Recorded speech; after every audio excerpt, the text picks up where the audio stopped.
Hello, সবাইকে শুভেচ্ছা অভিনন্দন ভালোবাসা। যারা যারা আমার ভিডিওটা দেখছো সবাইকে শুভেচ্ছা অভিনন্দন। সত্যি আমরা কোথায় আছি না? সত্যি কথা বলতে কতটা ভাগ্য খারাপ হলে এরকম দেশের প্রধানমন্ত্রী পাওয়া যায়। আমি তো বললাম এরকম দেশের প্রধানমন্ত্রী পাওয়ার জন্য। যে দেশের প্রধানমন্ত্রী নিজের ফায়দা লোটার জন্য, নিজের যোগ্য জায়গাটা রাখার জন্য, একই জায়গা নিজের সম্মানটা রাখার জন্য, নিজের আত্মসিদ্ধি ভোগ করার জন্য এক জনসভায় বলছে সন্দেশখালির কথা।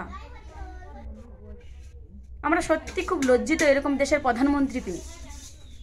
লজ্জিত কেন? দেশের প্রধানমন্ত্রী সন্দেশখালি নিয়ে বলছে, অথচ একটা বারের জন্য মণিপুরের ঘটনা নিয়ে বলছে না। আপনারা কোনো শুনেছেন মণিপুরের কোনো ঘটনার জন্য মোদী সরকার বলেছে মণিপুর একটা দিনের জন্য নাম ধরেছে? কিন্তু সন্দেশখালির কথা বলছে। দেখো কি অদ্ভুত, যেই ঘটনাটাকে একটা চক্রান্ত করে প্ল্যানিং করে এত সুন্দর একটা সিনেমা তৈরি করা হলো, মনে হল যেন বাস্তবে হয়েছে।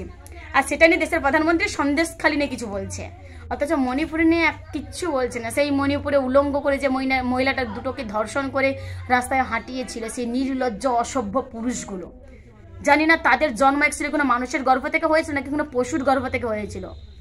শুধু তা নয়, দেশের প্রধানমন্ত্রী এই ঘটনাটা ফাঁস হবে বলে, সবাই জানতে পারবে বলে 72 দিন নেট সংযোগ বন্ধ রেখেছিল।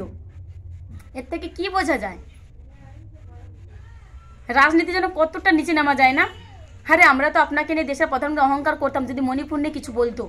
ওই কাজটা করা কি ঠিক ছিল? তবে একটা কথাই, দেশের প্রধানমন্ত্রীর পতন হবেই। আমরা নতুন দেশের প্রধানমন্ত্রীকে চাই। এই দেশের এই নরেন্দ্র মোদীকে আর নয়, অনেক হয়েছে। আর একটা কথা,